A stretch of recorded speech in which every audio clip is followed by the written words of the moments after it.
Welcome back, everybody, to another deep dive with us.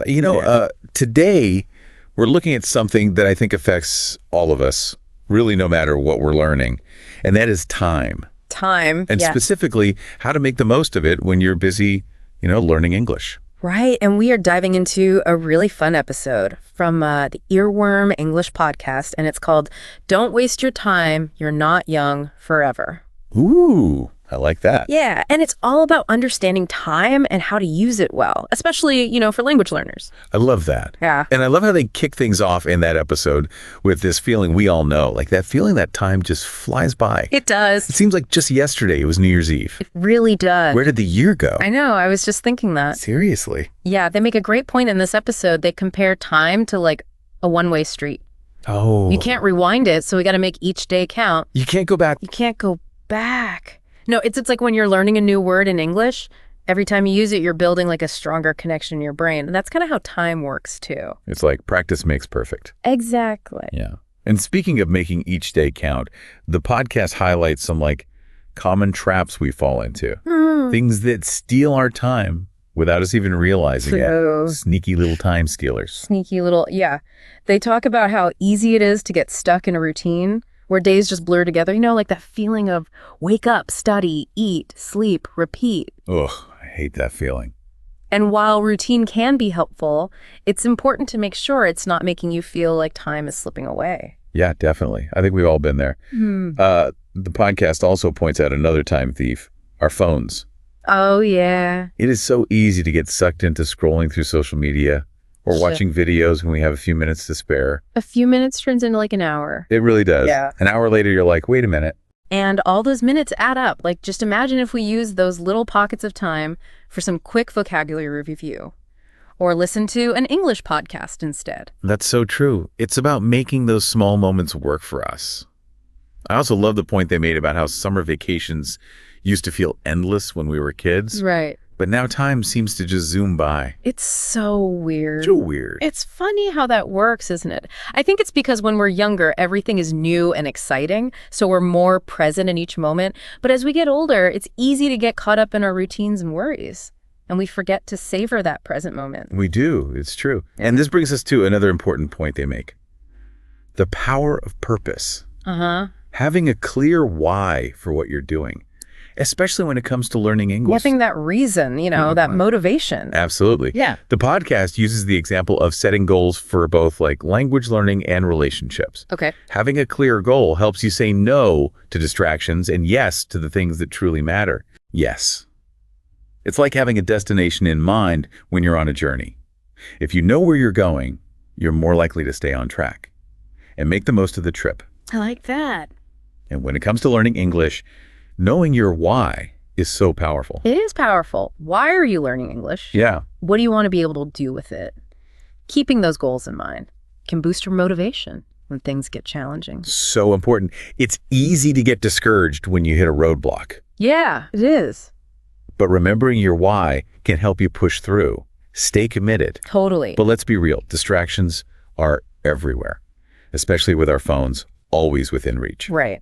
I mean, the podcast doesn't shy away from that. They even talk about getting lost in those random videos that pop up on your feed. You know the ones I'm talking about? Oh, yeah. Like suddenly an hour's gone by and you're like, wait, where did the time go? How did I get here? Yeah, exactly. And while a little downtime is important for language learners, those minutes can be valuable study time. I know, I hate it. Yeah, the podcast suggests some practical ways to manage these distractions, like turning off notifications. Oh, good idea. And setting specific times for phone use. Like, okay, phone, you get an hour a day. Right. So it's about being in control of your time and your attention, rather than letting your phone control you. Rather than letting those algorithms control you. The algorithms, don't even get me started. Seriously. And this idea of being in control leads us to another important point that the podcast highlights. The importance of living in the now. Living in the now. I'm really interested to hear more about this because this is something I struggle with. Me too. Especially when I'm studying. It's something we all struggle with. I think so. It's so easy to get caught up in worries about the future, like upcoming exams or job interviews, or to dwell on mistakes we've made in the past. But the truth is, the present moment is all we really have. It's so cheesy, but it's so true. It is. That's a really powerful thought. How can we apply this idea of being present to our language learning? Well, think about it this way. Sometimes we can get so focused on grammar rules or memorizing vocabulary lists that we forget to actually enjoy the process of communicating in English. That's true. I've been so focused on getting everything perfect that sometimes I forget to just relax and have fun with the language. Right. It happens. Yeah. Yeah, so the podcast emphasizes the importance of being present in those moments of communication. Don't get so caught up in trying to be perfect that you miss the joy of simply connecting with others in English. I love that. Have fun with it. Yes. So how can we practically apply this idea of being present and making the most of our time to our language learning? Does the podcast offer any specific advice? Oh, yeah, they totally do. They have some fantastic practical tips. I'm ready. And I'm excited to share them. Okay. I'm all ears. Practical tips are always welcome, especially when it comes to something as important as time management. One of the most effective strategies they highlight is the power of setting small, achievable goals. Instead of overwhelming yourself with a huge goal like, I'm going to become fluent in English, Oh, yeah. try breaking it down into smaller steps. Smaller steps. Yeah. That makes so much sense. Right. Like that old saying, how do you eat an elephant? One bite at a time. Exactly. So instead of focusing on fluency, maybe your goal for this week is to learn 10 new vocabulary words related to your hobbies. Or perhaps you'll aim to have a short conversation in English with a friend or a classmate. Yeah, it's a good idea. Small steps. Those are great examples. Yeah. I think setting small goals like that would definitely make the process feel less daunting, more manageable. And they emphasize the importance of eliminating distractions. Oh, yeah. Especially when you're studying. Finding a quiet space where you can focus without your phone constantly buzzing is crucial. That's something I need to work on. I think we all do. I'm so easily distracted by notifications and messages.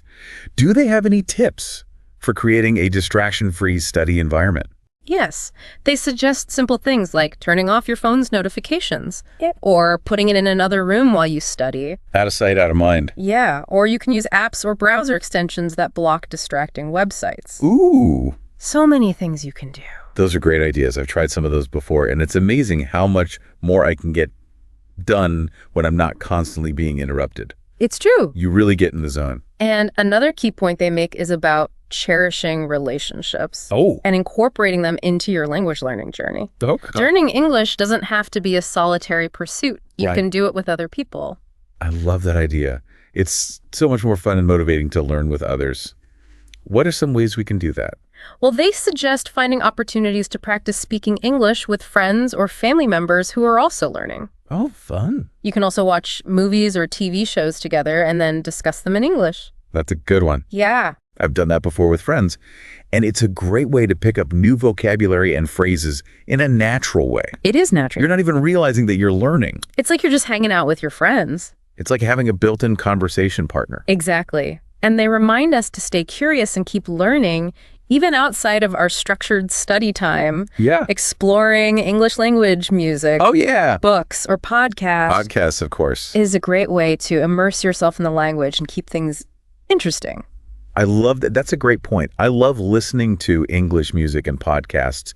It doesn't even feel like studying because I'm enjoying it so much. That's the key, right? Yeah, you don't even realize you're learning. You don't even realize it. It's about finding ways to make learning English a natural part of your life, not just something you do for an hour in the classroom. And speaking of making it a natural part of life, Yeah. I think it's important to remember that we're all human.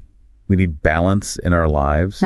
We can't be on all the time, even when it comes to something as important as learning English. Absolutely. The podcast emphasizes the importance of taking breaks and getting enough rest. Rest. It's about sustainability. Sustainability. You want to build habits that you can stick with for the long haul. For the long haul. Burning yourself out will only lead to frustration and setbacks. It's like running a marathon. You need to pace yourself. Pace yourself. Conserve your energy if you want to make it to the finish line. That's a great analogy. And this brings us to a really powerful point that the podcast makes Okay. about the true value of time. They remind us that time is our most precious resource, and it's up to us how we spend it. That's so true. It's easy to forget that in our busy lives, but it's so true. It is. We have a limited amount of time, We do. and we need to be intentional about how we use it, Intentional. especially when it comes to achieving our goals like becoming fluent in English. Becoming fluent in English. And what I find so inspiring about this message is that it applies to everyone. Everyone. No matter where you are on your language learning journey, Yeah. whether you're just starting out or you've been learning for years, you can benefit from using your time wisely. I completely agree. And the podcast does such a great job of making these ideas feel accessible and encouraging. Yeah. It's not about being perfect or achieving some superhuman level of productivity. You know? It's about making small, consistent changes that add up to big results over time. Small changes. Small changes. Exactly. Even small pockets of time used intentionally can lead to significant progress. I like that. Think about it this way. If you spend just 15 minutes a day practicing English, that adds up to over an hour and a half each week. Wow. And over a year, that's like 80 hours of practice. 80 hours. Just imagine how much you could improve with that dedicated time. That's a great way to put it into perspective. Yeah. It's inspiring to think about the cumulative effect of those small efforts.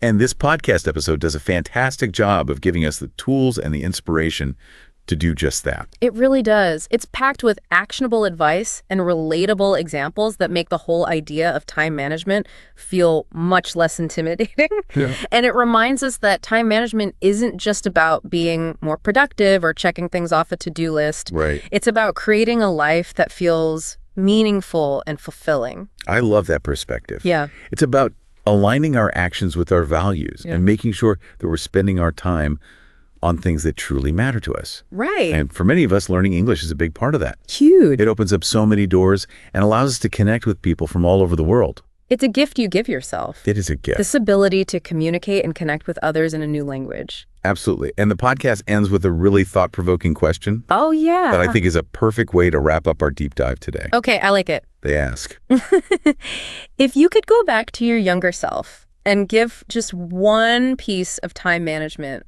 advice, what would it be? wow, that is a powerful question. It is. It really makes you think about the things you've learned along the way. All those years. I know, right? It's a great exercise in reflecting on your own experiences and the advice you might offer to someone just starting out. Thinking back on my own language learning journey, I think the advice I would give my younger self is, don't be afraid to make mistakes. That's good advice. It's so easy to get caught up in wanting to speak perfectly. Yeah. But mistakes are a natural part of learning anything new. I completely agree. Mistakes are valuable learning opportunities. They show us where we need to improve and help us solidify our understanding. In fact, some of the most memorable learning experiences come from those aha moments. Yes. When we realize we've made a mistake and then figure out how to correct it. Totally. That's so true. I also think it's important to be patient with yourself. Patience. Learning a new language takes time and effort. It does. There will be days when you feel like you're making great progress, and there will be days when you feel stuck. It's a journey, not a sprint. Absolutely, and it's important to celebrate those small victories along the way. Did you learn a new phrase today? Were you able to understand a bit more of that English podcast? Those are wins worth celebrating. They really are. It's so easy to focus on what we haven't achieved yet, Yeah. but it's equally important to acknowledge and appreciate how far we've come. I like that a lot. And remember, learning English is a gift you're giving yourself. It's an investment in your future that will open up so many possibilities. So many possibilities. So keep exploring, keep practicing, and keep having fun with it. Well said. This deep dive has been a fantastic reminder that we all have the same 24 hours in a day, We do. and it's up to us to make the most of them, It is. especially when it comes to something as valuable as learning English. Couldn't agree more. And by being mindful of our time, setting clear goals, minimizing distractions, and celebrating our progress, we can all achieve amazing things. So there you have it. We hope you enjoyed this deep dive into the power of time and how to use it wisely on your English learning journey. Remember, even small steps taken consistently can lead to incredible results over time. And as always, thanks for joining us on the deep dive. Keep learning, keep exploring, and keep making every moment matter.